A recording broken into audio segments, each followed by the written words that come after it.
Bonjour à tous et à toutes. Salut, ça va? Voilà, une copine. C'est bien. Euh, on termine notre série de prédications sur ce que Dieu n'a jamais dit. Alors c'est ce qu'on a vu ce mois d'avril. On a déjà vu que Dieu n'a jamais dit « tu seras toujours heureux ». Dieu veut nous bénir, mais il n'a jamais dit que notre vie serait le bonheur absolu. Voilà. Dieu n'a jamais dit qu'il va nous donner toujours des choses qui sont gérables. Il a dit qu'il va nous apprendre à gérer des choses folles et qu'il va être avec nous dans la gestion de ces choses-là. Et la semaine dernière, je dis nous avons vu parce que j'ai travaillé sur la prédication avant et après, j'étais pas là mais j'ai travaillé quand même. Dieu n'a jamais dit qu'on pourrait faire ce qui nous passe par la tête. Parce que nos actes ont des conséquences. Voilà, des conséquences dans le présent et des conséquences dans l'avenir aussi. Aujourd'hui, on va voir un des quatrièmes mensonges que les gens nous présentent souvent comme des pseudo-vérités, que tu peux croire ce que tu veux, tant que tu es sincère, en fait. Voilà. Tant que tu y crois de toutes tes forces, vas-y. Vas-y, mon frère, crois. Tu vois? Et puis, il y a des gens qui se mettent à croire des choses un peu folles, quoi. En fait, ça sonne tellement bien, tu vois, cette pseudo-vérité, peu importe ce que tu crois au sujet de Dieu, tant que tu es sincère. Ça sonne tellement bien, ça ressemble tellement à ce que une parole de la Bible, tu vois, que il y a beaucoup de gens qui croient à ça. Et du coup, c'est ce que j'appellerais la théologie de la bonne sensation. On se sent bien, c'est vachement cool, quoi. C'est presque zen, tu vois. C'est un peu ça, quoi. Vas-y, si tu crois de toutes tes forces, ouais, je crois pas pareil, mais si tu crois de toutes tes forces, tant que tu es sincère, vas-y. C'est bizarre, ça. C'est bizarre. Alors, quand est-ce qu'on vit ce genre de situation? On peut être appelé à vivre ça quand vous êtes avec un ami, par exemple, qui se pose toutes sortes de questions sur Dieu, et voilà, il vous dit ça, et puis vous êtes en train d'essayer de lui parler, et il a une autre conception de Dieu, et puis il vous dit ça, mais moi je crois que Dieu c'est ça, machin, etc., alors que c'est faux. Et on peut être amené à lui dire ça, ouais, mais tant que tu y crois de toutes tes forces, c'est bien. Non, c'est pas bien. Le summum de ça, le pire de ça, c'est pendant les funérailles. Alors, c'est un peu... Je commence avec un exemple assez dur. Ça nous est arrivé à tous de participer à des funérailles de quelqu'un qui, toute sa vie, je cherche mes mots en fait pour être respectueux, parce qu'il faut respecter les gens qui sont morts quand même. Voilà, je dis quand même. Voilà, quelqu'un qui a été méchant toute sa vie, qui n'a pas respecté Dieu, qui n'a pas respecté les croyants. Voilà. Et tout d'un coup, le jour de son enterrement, ça devient quelqu'un de saint. S-A-I-N-T. Oui, ça me laisse sans voix. Et là, je comprends plus, en fait. Bon, vous allez me dire, Eric, t'as pas à juger. Certes, mais on peut voir les choses, on peut entendre quand même. D'accord? Alors, c'est Dieu qui va juger les uns les autres, hein, sur leur foi, sur leurs paroles, sur leur comportement, etc. On est d'accord. Mais quand même, c'est pas parce qu'une personne qui, toute sa vie, excusez-moi le terme, a craché sur Dieu et sur l'Église, vient de mourir, qu'il ou qu'elle devient une personne croyante, quoi. A priori, c'était quelqu'un qui ne croyait pas en Dieu. Voilà. Et c'est là un peu le summum de cette fausse croyance. Peu importe ce que tu crois, tant que tu es sincère. C'est faux, en fait. C'est totalement faux. de savoir en quoi, en qui on croit, vraiment. Cette façon de voir est attirante et ressemble un peu à la Bible. Ça ressemble un peu.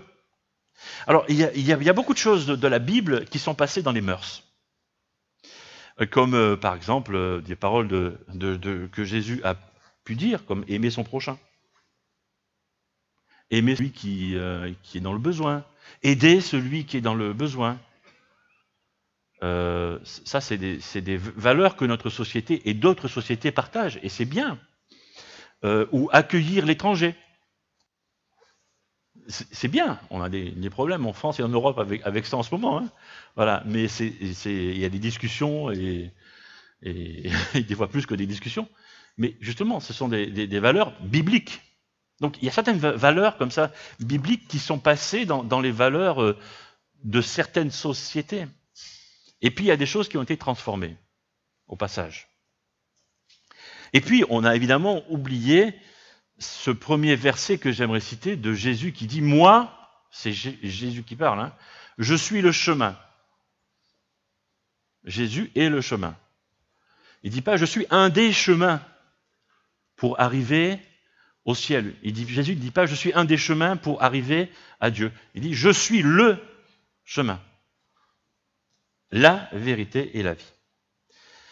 Il dit aussi au verset 7 de Jean 14, « Si vous me connaissiez, vous connaîtriez aussi mon Père. Dès maintenant, vous le connaissez et vous l'avez vu. » Mais cet aveuglement des hommes d'aujourd'hui par rapport à Jésus ne date pas ni d'aujourd'hui, ni d'avant-hier. Ça date depuis toujours. Si Jésus dit ça, c'est parce qu'il a sous les yeux ses amis, les disciples, qui ont Jésus en face d'eux et qui ne voient pas. Pourtant, il mange avec eux, il leur met seulement des tapes sur l'épaule, machin, etc. Peut-être qu'il leur fait même des bisous. Je ne sais pas. C'est des amis, en fait. Hein. Voilà. Et ils ne le voient pas, alors qu'ils ont Jésus sous les yeux. Voilà. Philippe, un des disciples, qui dit « Seigneur, montre-nous le Père. Et cela nous suffit. » Et Jésus lui dit « Mais il y a tellement longtemps que je suis avec vous, et tu me reconnais même pas. Et Philippe, tu me reconnais même pas, tu m'as sous les yeux. Mais il faut quoi? C'est comme ça que Jésus lui a dit. Et sûrement il y avait de la peine dans cette phrase-là. Et puis là, il y a celui qui m'a vu, a vu le Père, et toi tu me dis, montre-nous le Père. C'est presque blessant. Qu'est-ce que tu me fais, quoi? Tiens. Ne crois-tu pas que je suis dans le Père et que le Père est en moi? Les paroles que je vous dis ne viennent pas de moi-même. Le Père qui demeure en moi accomplit ses œuvres.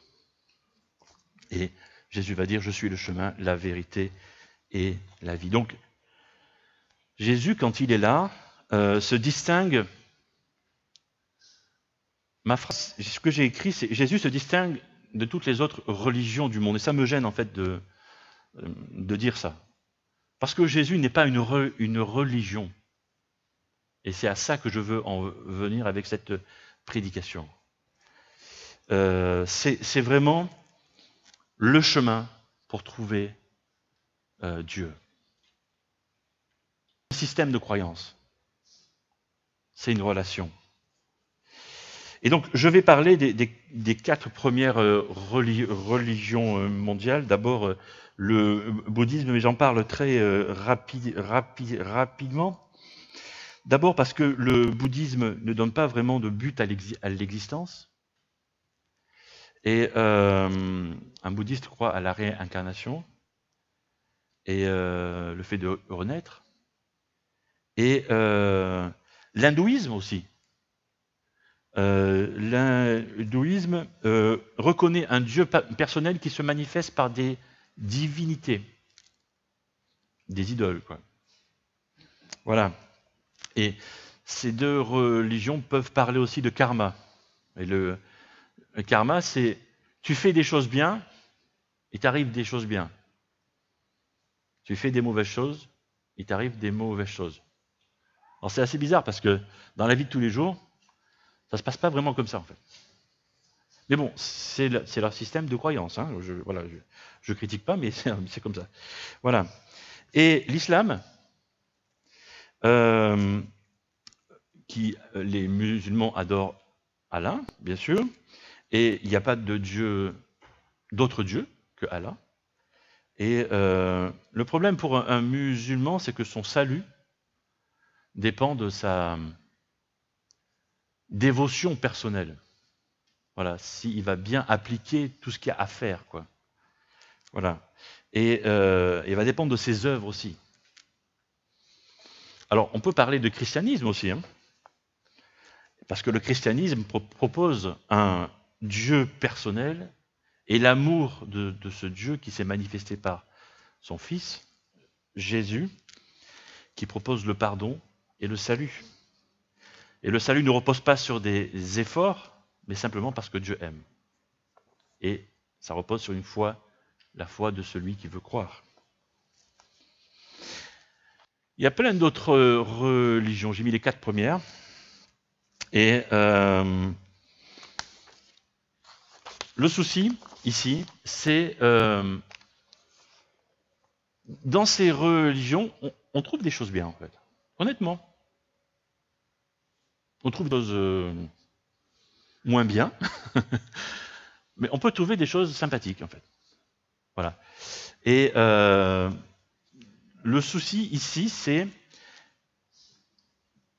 faut savoir ce que tu veux croire, en quoi tu veux placer ta foi. Et donc, pour continuer, évidemment, on va partir du principe d'un a priori que plusieurs d'entre vous avaient, d'être un disciple de Jésus. Je n'ai pas dit un chrétien, vous avez remarqué. J'ai dit un disciple de Jésus. On part de là. Et ça veut dire que je ne vous demande pas de regarder au christianisme. Je le mettais, ce terme de christianisme. Pourtant, il y a Christ dedans. Mais je le mets de côté. Parce que parmi les chrétiens, vous connaissez sûrement des chrétiens qui peut-être pour vous ont été des modèles, des chrétiens remarquables. Et vous aimeriez bien vivre la même foi qu'eux, ou avoir les mêmes dons, les mêmes charismes qu'eux. Ok, ça c'est le bon côté de la médaille. Mais il y a aussi des chrétiens auxquels on ne veut pas ressembler. Une partie du christianisme. D'accord ? Et ce sont des gens qui ont l'esprit étroit, qui sont égoïstes, qui sont peut-être haineux, voire fanatiques, etc. Et oui, non mais c'est vrai. On peut le dire quand même. On peut le dire, je le dis. Voilà. C'est pour ça que je ne vous demande pas de vous focaliser ce matin sur le christianisme, sur une religion, mais on va se concentrer sur le boss, sur le patron. Jésus. Tiens, quand je dis ça, boss, c'est bien. On se concentre sur le maître, Jésus. Regardez à Jésus. Et le premier point, c'est regardons ensemble le ministère de Jésus, son travail, ce qu'il est venu faire.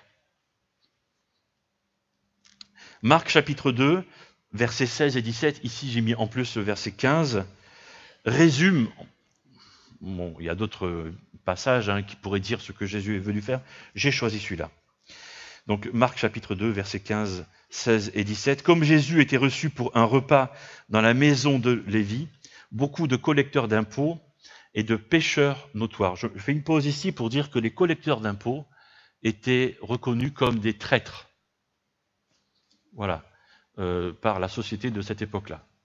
Voilà. Et bon, les pécheurs notoires, c'est des gens que toute la société savait qu'ils enfreignaient la loi de Moïse. Ok ?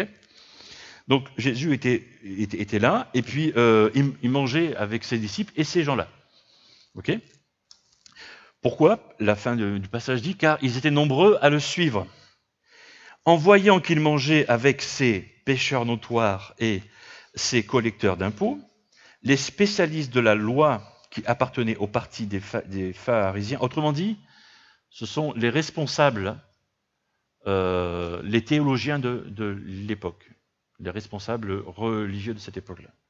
Donc ces gens-là interpellèrent ses disciples et dirent ça, comment votre maître peut-il manger avec ces gens-là? Ouais. Jésus, qui les avait entendus, dit, les bien portants n'ont pas besoin de médecins, ce sont les malades qui en ont besoin. Je ne suis pas venu appeler des justes, mais des pécheurs. Une personne qui voulait être politiquement correcte ne se serait jamais mis à table avec ces gens-là. Jamais. Voilà. Surtout pas manger, surtout pas mettre la main dans le même plat, parce que c'était comme ça, hein, tout le monde se servait dans le même plat, surtout pas mettre la main dans le même plat qu'un pécheur. Surtout pas mettre la main dans le même plat qu'un traître, parce qu'on devenait traître, ou on devenait pécheur, comme lui. On était salis. Donc il ne fallait pas faire ça. Voilà. Et Jésus dit quel est son boulot, quel est son métier. Il est là pour être avec eux. Parce que c'est eux qui ont besoin de lui. Je ne suis pas venu appeler des justes, mais des pécheurs. Donc il est avec eux. C'est logique. Voilà. Quand on regarde au ministère de Jésus comment il faisait, ceux qui étaient méprisés par les autres, Jésus allait vers eux. Jésus s'arrêtait. Il leur demandait qu'est-ce qui leur arrivait, quel était leur besoin. Il les aimait, il était attentionné avec eux, avec ceux qui étaient rejetés par tous les autres. Ceux qui étaient rejetés par la société, ceux qui étaient rejetés par la religion. Il allait vers eux. Ceux qui étaient rejetés par la société, comme cette femme surprise en flagrant délit d'adultère. Et les gens avaient le droit de la mettre à mort. Voilà. Lui s'arrête là. Voilà. Et casse tout ça. Et finalement lui pardonne. Quand on regarde au ministère de Jésus, il a guéri des tas de gens. Ressuscité des morts, transformé l'eau en vin. Jésus qui ose toucher un lépreux, des lépreux. Les lépreux étaient habillés d'une manière assez spéciale pour qu'on les voie de loin, et certains avaient même des clochettes pour qu'on les entende venir de loin, pour que les gens s'éloignent. Au cas où on se croise dans une rue, qu'on puisse entendre, tiens, il y a un lépreux qui arrive, il faut que je change de rue ou je ne sais pas quoi, pour que j'évite ce gars, même pas que je le croise. Jésus va toucher ces personnes et les guérir. Ce qui est fou, c'est que les ennemis de Jésus n'ont jamais remis en cause son ministère, ses miracles. Ils voulaient juste une chose, les ennemis de Jésus, c'est qu'il arrête. Arrête de faire ces miracles. Arrête ça. Tu nous fais de l'ombre. Arrête. C'est dire combien ces miracles étaient vrais, en fait. C'est à cause de tout ça qu'il a été mis à mort, en fait. Et de son enseignement, bien sûr. Et au ministère de Jésus. Et je suis sûr que si on avait le temps, si on pouvait faire un sondage entre vous, on est tous, quelque part, dans un coin de sa vie, des miraculés. Voilà. Je pense aux plus anciens des membres de notre Église, à Aignaud. Et on le sait tous, hein, c'est un miraculé, bien sûr. Voilà. Combien de fois les médecins ont vu Aignaud et ont dit il te reste que quelques jours à vivre. Ça fait des dizaines d'années qu'on lui a dit ça. Et il est là. Et il va être là encore longtemps. Hein, mon frère? C'est ce qu'on veut. Et c'est pas facile. Et oui, il est très vieux. Voilà. Je suis un miraculé. Je vous ai déjà parlé de plein de choses, mais peut-être pas de ça. Quand j'ai commencé le lycée, en seconde, j'étais le champion de la triche et du mensonge. Quoi? Moi? Quoi? Tu veux cours sur la triche? Tu veux que je te donne un cours? Ceux qui sont profs, je peux vous dire comment vos élèves trichent en fait. Voilà. Champion numéro 1. Il n'y a rien de plus simple en fait. Hein. Mais bon, j'en ai jamais parlé aux enfants, bien sûr. Bien sûr.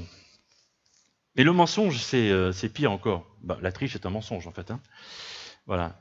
Mais le mensonge, quand tu te mets à mentir à tes parents, alors il y a le premier mensonge. Voilà. Ça va. Enfin, ça va. C'est pas bien, mais ça pourrait aller.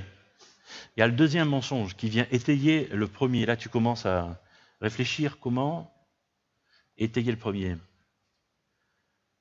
Les pires, c'est le numéro 3 et le numéro 4, en fait. Après, c'est facile. Voilà. Mais au bout de 6 mois ou de 7 mois, ça devient très, très compliqué. Voilà. Parce qu'il faut avoir beaucoup de mémoire. C'est sûrement là où j'ai perdu ma mémoire, d'ailleurs. Hein, je pense. Ouais. Et il faut être sacrément intelligent et avoir beaucoup de mémoire pour étayer toute ton histoire. C'est à ce moment-là que le Seigneur est venu me chercher au fond quand j'étais assis sur l'escalier, au fond de l'église de mes parents, et qui m'a dit, t'arrêtes de tricher, t'arrêtes de mentir, j'ai besoin de toi. Alors j'ai arrêté de tricher, de mentir, et j'ai mis un peu de temps à répondre à son appel, mais ça, vous connaissez cette histoire-là. Bref, tout ça pour dire que Jésus transforme et on devient des nouvelles personnes, des nouvelles créatures. Regardez au ministère de Christ. Encore 2 points qui vont être plus courts. Regardez la résurrection de Jésus. Thème. Il y a une chose que Dieu n'aime pas. C'est quoi? On résume ça comment? Le péché. Oui, je l'ai entendu. Dieu n'aime pas le péché. Il le dit clairement dans la Bible quand vous lisez. Dieu n'aime pas le péché. Mais Dieu nous aime. Et c'est pourquoi Jésus avait besoin, ne devait pas avoir un père de la terre. Il devait avoir un autre père qui n'avait pas cet héritage de péché. C'est à cause de ça. Et sur la croix, quand Jésus est sur la croix, c'est quelque chose de fou en fait. Hein. Jésus, Dieu, est sur la croix et la création est en train de se moquer du Créateur. Oh, vas-y, descends, si tu es Dieu, descends, vas-y, fais-nous un miracle, vas-y. Oui, bien sûr. Jésus répond là. Hein. Il répond quoi? Pardonne-leur. Seigneur, il ne leur parle pas à eux, hein, il parle à Dieu. Pardonne-leur, ils ne savent pas ce qu'ils font. Et puis quelques temps plus tard, tout est accompli, entre tes mains, je remets mon esprit. Et à ce moment-là, la terre devient sombre et elle tremble. Et l'officier romain qui dirigeait ce supplice, qui a priori n'était pas croyant, dit ça.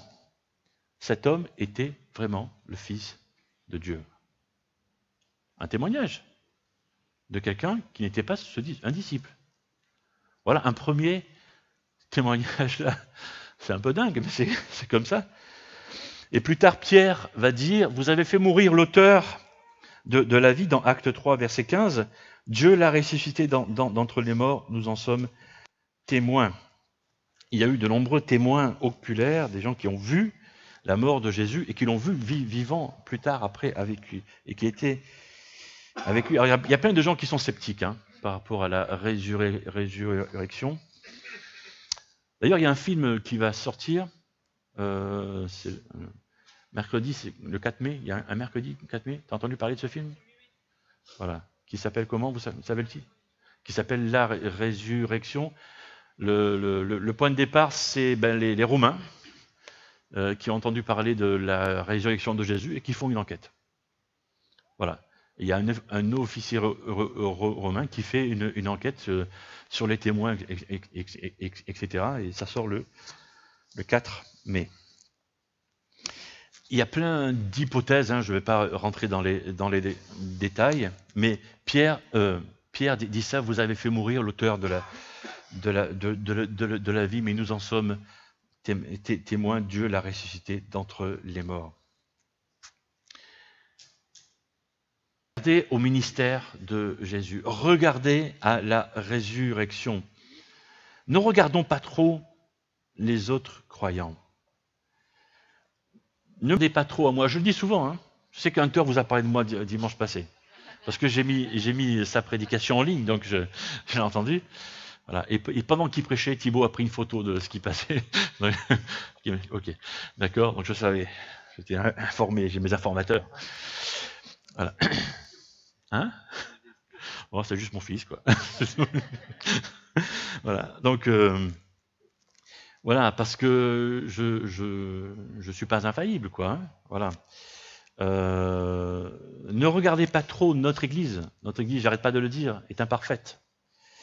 Et on trouve des problèmes chez les uns, chez les autres, dans notre Église. On trouve ça. Quelque part, j'allais dire, c'est bien. Parce que, oui, parce que quand on laisse trouver des problèmes, ça veut dire qu'on se laisse voir tel qu'on est. Et je préfère ça. Je préfère ça plutôt que tout cacher. Non, il faut être vrai. Il faut être vrai, les amis. Il faut être vrai. Ne pas mentir. Mais se focaliser plutôt sur le maître. Et ça, c'est une valeur sûre. Voilà. On peut avoir des amis, on peut aimer son pasteur, je ne vais pas vous empêcher d'aimer votre pasteur, ok, je prends, bien sûr, mais focalisez-vous sur le Seigneur Jésus, c'est l'essentiel, d'accord? Et puis, regardons aussi à son message éternel, c'est mon troisième et dernier point, regardons ensemble le message éternel de Jésus. J'aime bien comment l'apôtre Paul résume à sa manière ce message. Dans Romains chapitre 3, verset 22, Dieu déclare les hommes justes par leur foi en Jésus. Autrement dit, on devient juste, c'est-à-dire Dieu ne nous voit plus comme pécheurs, mais il nous voit propres, sans péché, quand on se met à croire en Jésus. C'est la foi en Jésus qui fait que Dieu nous voit clean, propre. Et c'est pas parce qu'on a bien fait nos prières, c'est pas parce qu'on a fait des bonnes œuvres, c'est pas parce qu'on a fait ça ou ça, c'est juste parce qu'on croit, parce qu'on s'est concentré finalement sur le Maître. C'est ça. C'est pour ça que je voulais vous entraîner dans ces 3 points. Regardez à Jésus. Vous concentrez sur lui. Alors, peu importe ce que tu as fait, peu importe les points noirs dans ta vie. On en a tous, On en a tous. Peu importe que certains peut-être pensent être le pire de tous. On le pense tous, en fait. Ça va. Ok. Il y a peut-être certains péchés qui entravent notre vie. Ou des péchés qui sont là et qui... Vous savez, ces péchés qui reviennent, là. Oh, c'est des péchés casse-pieds, ça. Voilà. Et peu importe ça. Peu importe. Certains pensent qu'ils ont raté leur vie. Peu importe. Peu importe. Certains ont détesté Jésus avant. Peu importe. Peu importe. Ou certains étaient en colère, ou sont en colère contre ce Jésus. Peu importe. Quand tu te mets à croire en lui, Jésus t'accepte. Là, au moment où tu te mets à croire en Jésus. Tu te mets à devenir une personne nouvelle. Alors ça peut prendre du temps, hein, ce processus de devenir une personne nouvelle, mais le point de départ, c'est là. C'est quand tu te mets à croire en Christ. Alors si on veut parler de christianisme, le christianisme pour moi, c'est ça. La foi en Christ. Vous voyez? C'est pas tout ce qu'on peut mettre dedans, tout ce qu'on a pu mettre dedans depuis des centaines d'années. Parce qu'on a chargé la mule, hein, comme on dit. Hein. On en a mis des choses. Hein. Tous, hein, les catholiques, les protestants, on en a tous. Hein. On a tous mis notre lot, hein, ça va. Hein. Ok. Le christianisme, pour moi, c'est croire en Christ. Et quand Christ me transforme, après il y a des choses qui se passent dans ma vie. Et quand je rencontre d'autres chrétiens, il y a des choses qui se passent. Voilà. Et l'Église, c'est ça. L'Église, c'est juste ça. C'est des gens qui sont en train de se laisser transformer, et il y a des choses qui se passent avec eux, autour d'eux, en eux d'abord. C'est tout.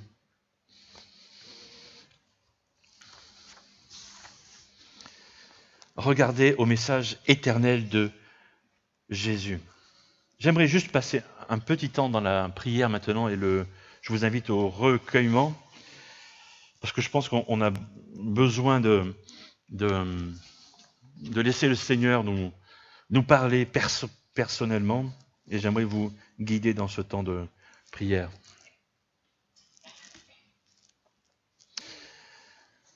Seigneur, merci pour le rappel, peut-être, de cette bonne nouvelle. Merci pour ce que tu as fait chez les uns, chez les autres, pour ce que tu veux faire encore. Et peut-être que parmi nous, certains n'ont pas fait ce pas de foi avec toi encore, Seigneur Jésus, et aimeraient le faire avec cette prière qui suit. Seigneur Jésus, je te reçois comme maître de ma vie, et je te demande pardon pour toutes mes erreurs, mes péchés.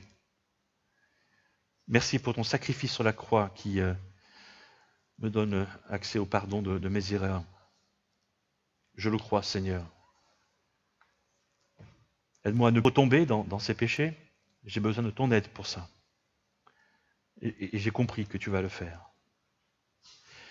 Et peut-être que d'autres aimeraient s'engager, aller plus loin, avancer. Peut-être qu'ils pensent au baptême ou qu'ils pensent encore à autre chose. Ou peut-être que d'autres ont besoin de se recentrer sur le Maître, sur Jésus, et aimeraient partager cette prière avec moi. Seigneur, je veux me centrer sur toi, je veux regarder à toi. Ton ministère, Seigneur Jésus, tu me montres comment vivre. Et tu as des choses à m'enseigner. Quand je regarde à ta résurrection, tu es Dieu et que tu me sauves. Et quand je regarde à ton message éternel, tu me dis combien tu m'aimes. Et que tu n'as pas hésité à laisser ta place dans le ciel pour prendre la mienne sur cette croix. C'est super, Seigneur. Je veux te dire merci. Merci pour cet amour. Oui, merci parce que tu m'aimes. Tu m'aimes, quoique qui a été ma vie, qui est ma vie en cet instant. Alors ça reçoit mon adoration, toute mon attention, toute ma concentration. Je ne veux regarder qu'à toi. À toi soit toute la gloire, Seigneur Jésus. Amen.